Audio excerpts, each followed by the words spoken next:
And as far as I can tell, we've got some actual dates on the town side for presentation or submission of presentation to the Board of Selectmen, Board of Finance. And we have, I guess, our next, for this committee and for the board as a whole, our next big date would be the budget workshop on January 10th. Are there any other questions or comments on Dr. Cook? Would you like to add anything? Sure, thank you. Yes, I just wanted to, we were expecting the date soon, but we were fortunate we got them today. So hopefully everyone's looking at the version has 11/29 is the date on the bottom. We did get the dates. We do have a conflict on the 28th that I think we can work around. That is the first public hearing. We do a policy that night at 6:30, so we could potentially look to start finance and policy a little earlier in those dates, or cut it off shorter, or figure something out. But we've got some time to talk about that. Share. We have final consent policy that evening. We can work around that. But just also want to share too, the administrative council and code has been working very hard, mostly Stacy at this point, but we've been I know she's received the budgets from the schools and is reviewing those in detail, and we'll have some further discussions coming up on how that will proceed and what the board will see as a budget. We also put on the agenda tonight a couple items that we are concerned about and wanted to share, so we'll go into more detail on that later. But I also wanted to say, as we've done in the past, we would provide the board with a list of items that didn't make the cut. As we have the discussions with administrators, there may be positions or purchases that we feel are important but aren't going to make the recommended budget, but we want to provide those to the board as kind of a look ahead of what you might see in future years. So we'll do that again this year. Can I ask, as the budget workshop agendas are planned, can we just make sure to include in one of them, I don't care which, but include in one of them a budget impact discussion regarding open choice? Yeah. I know that Craig had committed to provide board members with information in advance of that. Yeah. Transportation costs, other costs, and all of that, so people can review it and be prepared. But I just think that would be a good forum to just address that, the impact on that on the typical budget, even though it won't be going into the next budget, I'm sure. Yeah, that's Excellent.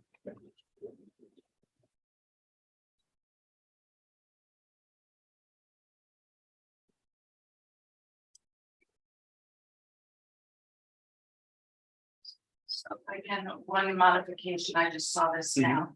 It says that we'll submit the budget on February 15th. We'll probably submit it a week early, so they'll have time, to review it before the presentation. Okay.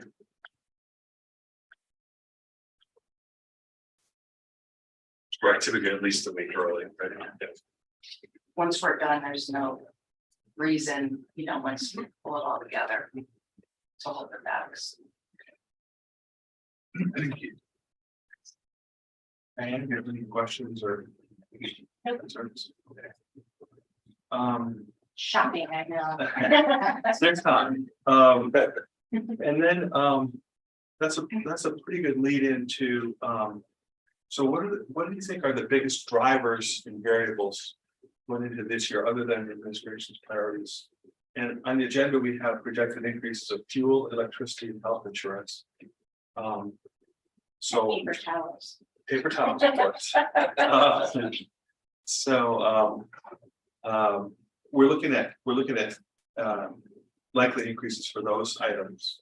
So Stacy, maybe you can tell us a little bit more on what we're looking at. Sure. I mean, we've had preliminary discussions, so I can kind of just throw some thoughts out there that we've been talking internally about. Gas, I know, Bill, gas, water, and electric. He's been talking to consultants in our provider, and it looks like gas could have a 20% increase. That will not only impact, you know, the schools, it will also will have a similar increase for transportation fuel. So that is, you know, it's contractual, we have no choice but to fill that in. Water was small, electric, we're gonna build in a 5%. And that was based on discussions with our consultant. So in the past on fuels, we at times advanced purchase to lock in rates. I know over the last couple of years might not have been the best time to lock in a rate, hoping it would come down more rather than go up in the future. Is that kind of what happened here? Yeah, and Craig, you can expand, but I know Art has worked with our provider and tried to lock in for a certain amount of gallons. You know, at this point, and our plan is to do the same going forward. Yes, so we plan to lock in a little bit more than this past year, because as you remember from previous year, coming off of COVID, we ran out of the fuel we pre-purchased and then had to buy it at a little bit higher rate. I think for basically May and June. But so Art's increased the number of gallons, but you know, the price he gets is pretty good considering. You know, so there's Stacy shared, you know, we're looking at 20% some of those line items, and then electricity. The reason why it's only 5% because we the actual cost will probably go up, but adding the solar panels, some of the other LED lights being added, things like that, we've had some savings more recently, and so it's helped offset that increase. Otherwise, it would probably be 50%. It might seem a little, I don't know, extremist, but if we had to really cut back or do austerity measures, I mean, what practical things could we do? You know, at the school, I mean, and can you like give an estimate on like what kind of savings we could squeeze out if we really had to cut back? Are you talking like within the budget year or going into the next year? Probably both. Okay. So within the budget year, our first action, and Stacey help me out if there's anything else that I'm missing, but we do a budget freeze, you know, so had years in the past where you start that freeze in say November, where you just say like any purchase that can wait or you know is not approved by Stacey or myself, you know, ahead of time does not happen, and then you freeze the school accounts. So there's some accounts, a hiring freeze, you know, is probably the next measure that if we have an opening that we can freeze. I mean, you can't freeze, you know, a first grade teacher or you know certain positions, but if you had say a custodian retire mid-year or a clerical position or something like that, sometimes that would be something that you would do.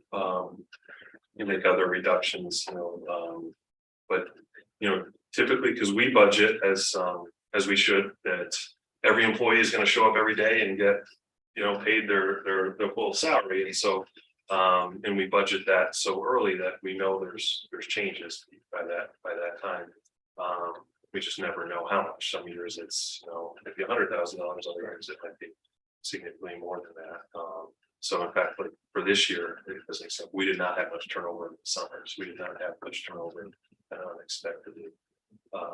So you know, that's one area usually we have some savings.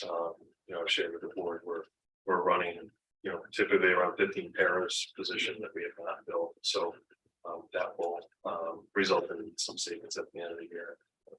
Okay, those are the areas. And then I think going into the next year, we're looking at enrollment, and we suspect based on kind of flat enrollment as a district, but declining at the upper grades, that we'll have some reductions in staffing.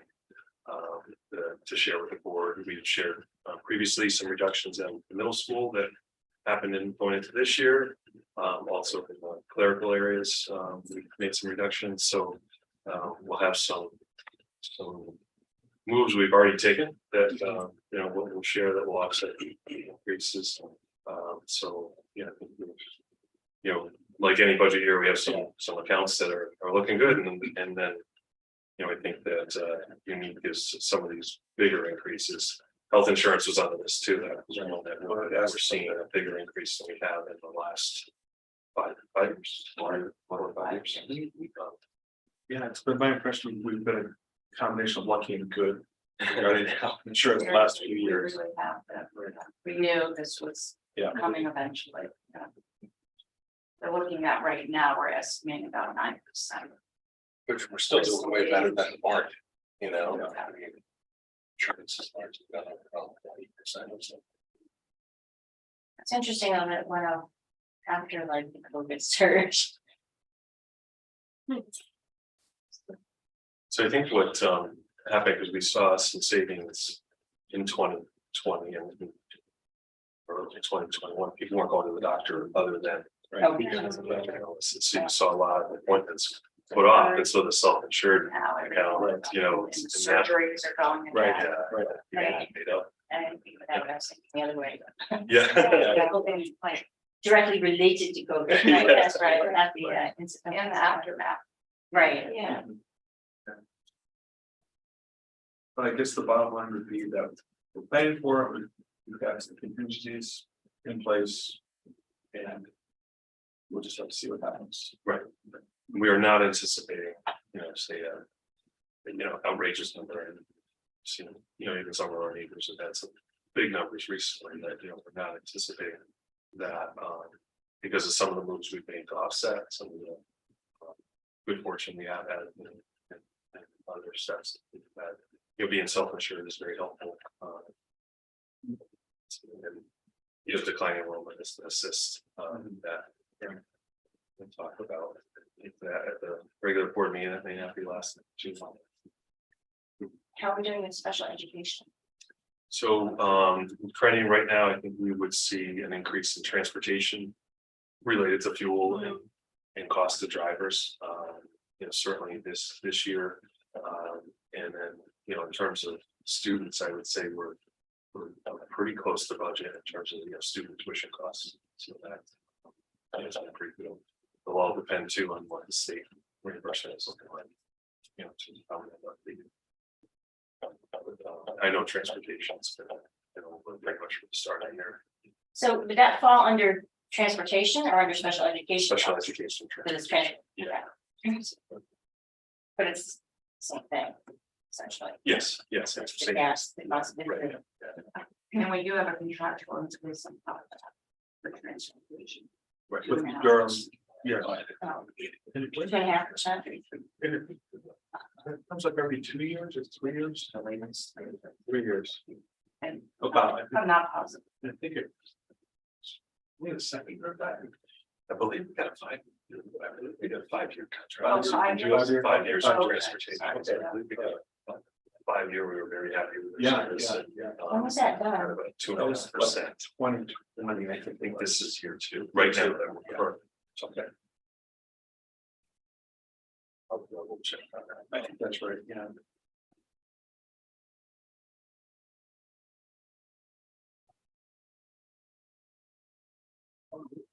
Um. I guess, we've covered as much as we can, the fuel, electricity, health insurance. And so I guess now we're officially the other part of the agenda.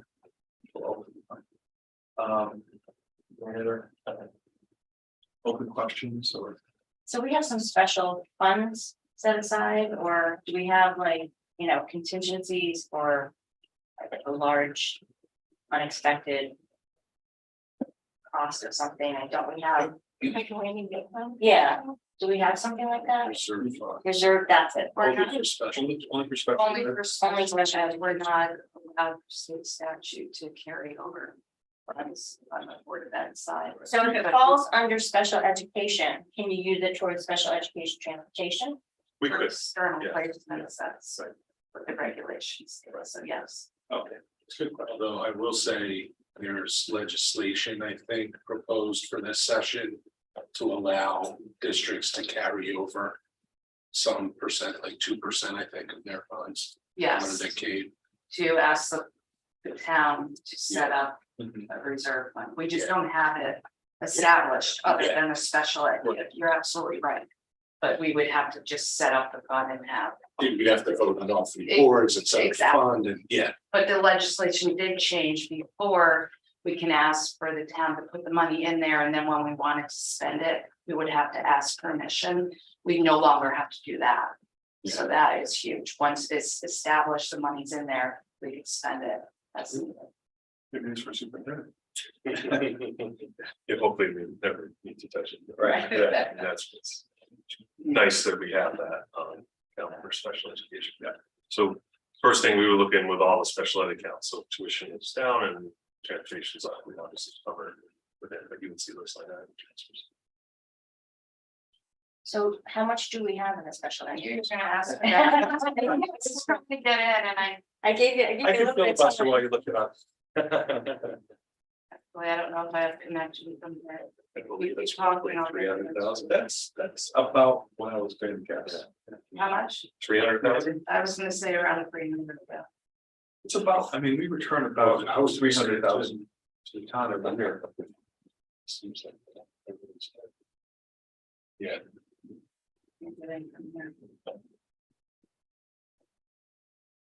So is that considered a healthy amount, or, I mean, you could have like some sort of astronomical catastrophe where you would suddenly need to deplete it.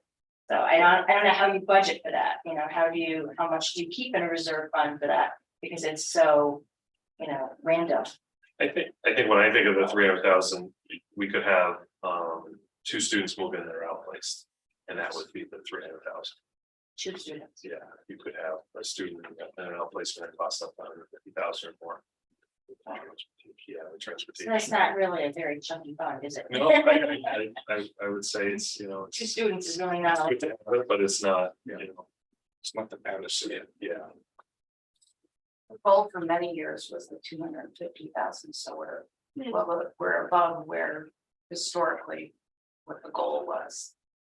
I'm just thinking that, based on some of the public comments we've had about people being told, oh, if you have a child who requires special education, to come to Madison. And so I'm kind of curious if there's a way to get like the numbers from, over the years, the trend. Is it going up? What are we spending? Is the spending going up? And is it like, is it like this or is it like that? I'm just kind of curious how that. Yeah, I think that's something we could share for the budget process, the number of outplaced students, which I believe is still pretty flat. It's the cost of the facilities. Because I mean, in any given year, right, you could have any number of families moving that would require services, so. Yeah, there's always speculation on that because we do a really good job with special education that we're a target town for people to move to. But I mean, if you think about it, it costs a lot to move to Madison also, and to get your kid outplaced in special ed, you'd have to. What's a median house? You have to spend $550,000 to move in, and all of that. So I don't, and I don't think the numbers bear out that we're getting droves of special needs. I'd be interested to know about. Oh, yeah. I don't even know how you would get that data. And so I would say though, the number of outplacement, or a student outplacement is typically a very similar process in any district. So if a student is already outplaced, there is no benefit to moving necessarily just to continue that. If a family felt that they were running up against a roadblock in a certain district, potentially you would see that. But I don't think that's normally what we see. I think it's like Seth said, we have a good reputation that if a family maybe is younger and considering, different towns, I think they may say that Madison has a good reputation on special education. I don't see any issues here. So that may be a factor, but I think that there's so many, I talk to families, there's so many different factors why they don't move to town, everything from sports to beaches to neighborhoods to lots of newer families came in and thought the price of houses was, unbelievable deal. They were tax. yeah, tax. So currently we have 350,000. Even better. And that is not a budgeted line item, that is based on what we return at the end of the year to the town, we can request that those funds be put into that reserve fund. Right. And that's how we know for that. How much did we put in it last year? You know, just kind of, Well, I have, because I know we had like an excess. Like, yeah, I mean, this, thanks to Stacy, I got this little note. 2021, we returned 343,000 to the town. The 10-year average or the 8-year average is about 300,000. So when we return that to the town, all of it doesn't go into the special fund, then we have to request a No. certain amount. Right.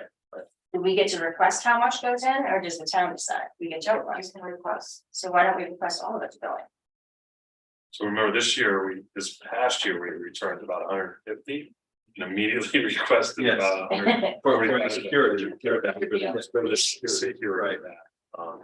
But I think that. But I think that was an anomaly. Yes, correct, right, yeah. And oftentimes what happens with that is, Stacy and I don't know what that amount's gonna be until August or September, because we've got the electricity bills and the fuel bills, some other items. And fortunately, through Stacy's good budgeting, it always is a better picture than what you talk on June 30th. It's like landing on an aircraft carrier. Yeah. Nail it every time. But we are finalizing the audit, so we will have fiscal year 22 look at it. We do want to request additional funds. Yeah, it's a bit of a fine line, because the more you stow away in a reserve fund. It doesn't, I mean, you always have the option of going for special appropriations if you burn through that 350,000. So, on the one hand, you want to have a hefty savings in reserve, but on the other hand, I don't know how much the town taxpayer is willing to, And not pay us, but it's there. Yeah. not a lot. And I will say, I know Peggy Lyons referenced that when we talked about purchasing the Undertown Road property for the school. And when, so the town purchased that outright at 1.3 million. And one of her rationales was the amount of money the board had returned to the town. So, I think the relationship is very important.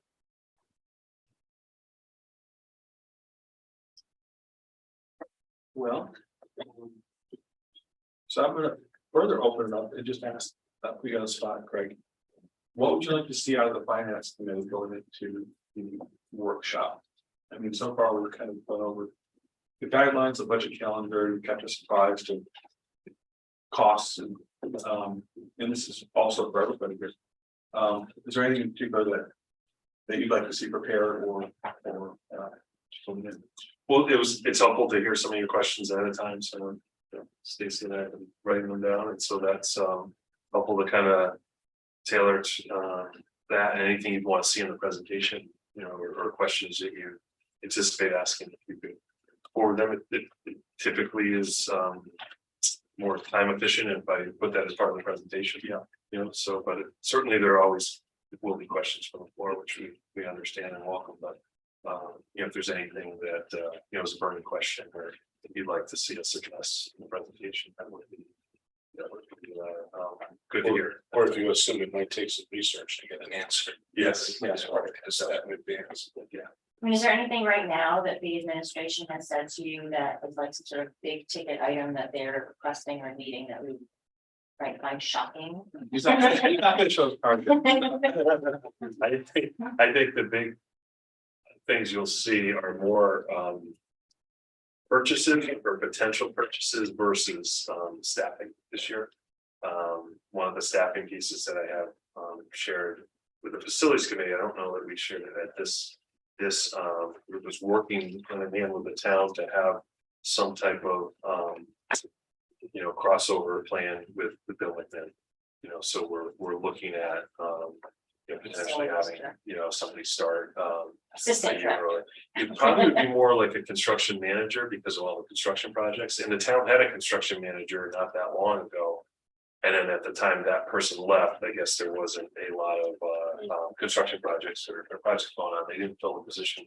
But we are feeling between all the things going on. I mean, you think of even take the referendum projects, those 3 projects aside, all the things that we're still doing, and the town's doing.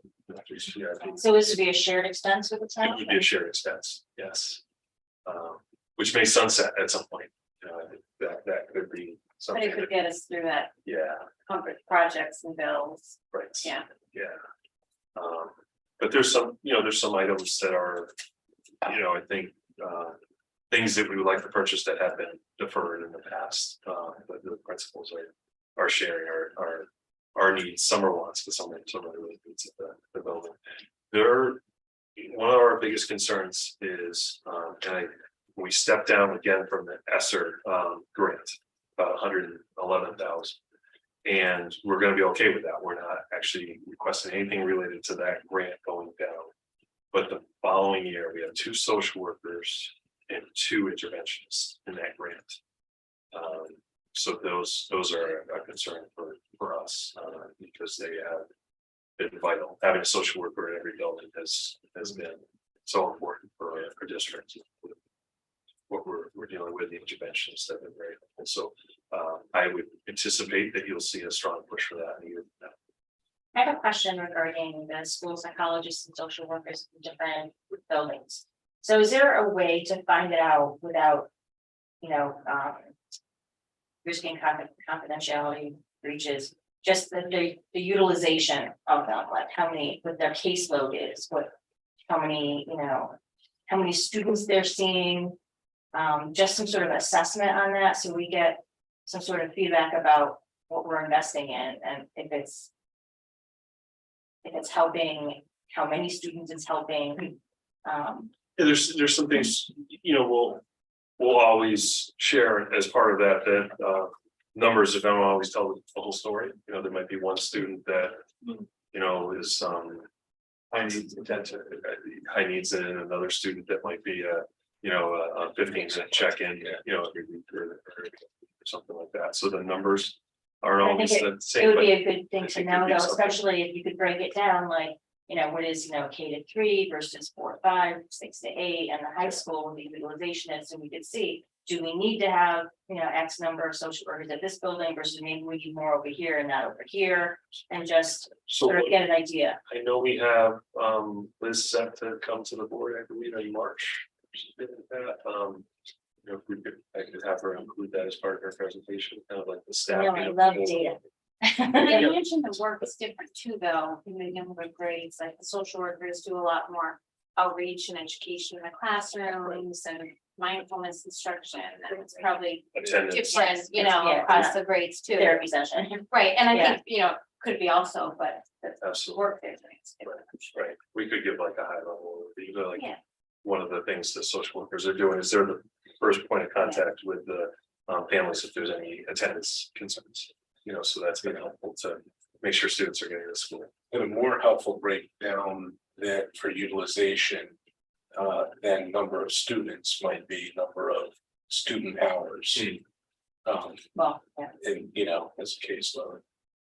For example, like each one is working, 23 hours a week on that and 10 hours on programming or whatever. Because then, it might not be necessary to keep all the positions if it's being underutilized in one place when they could actually go to another building where they have the greater need. Or a different skill set, right, like if there's a lot of education happening unless they're doing intervention. Or teacher support too, I imagine, right, as well. Right. Pedagogy. Just about what might be helpful for budget stuff, I think always in what you talked about earlier with the special education reserve, like the historical trends whenever possible, when we're talking about health insurance costs, so they're up high this year, well, it's all sort of relative, right? So, where they've maybe been in the past, or even I know when we had our retreat, looking at budget asks compared to some of our DERGs and partner neighboring districts. It helps to give some of that context. Sure. When making our requests, so either within the district or within our neighboring towns, that's helpful. And I know we always get the question, because I asked them a few years ago, whenever we had a big spike in the health insurance, it's always, well, is it time to consider going with a commercial plan instead of self-insured? Inevitably, it always comes back way in our favor. Historically, we've done tremendously well against the market on self-insurance. So That historical data for the health insurance is, it is in your prior documents, we do. find Yeah. that. Yeah, I've got. Oh, no, disorganized stack.